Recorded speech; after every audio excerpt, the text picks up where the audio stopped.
Restore virtual machines running on ESXi hosts and vCenter servers effortlessly with iDrive BMR. Click Restore on the LHS menu and go to the VMware Restore tab. Go to the ESXi or vCenter tab and choose between VM Restore or File Restore. For a VM restore, select the source ESXi host and VM.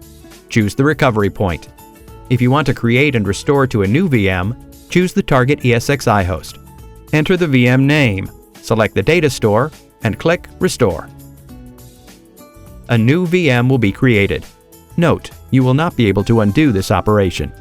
In the pop-up window, click Create. View the restore progress. Similarly, you can enable VM Restore on your vCenter servers too.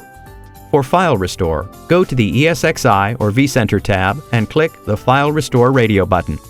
Select the required ESXi host and recovery point, mount credentials, and click Create Restore Path.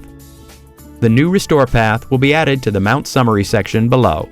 You can similarly perform File Restore ESXi VMs.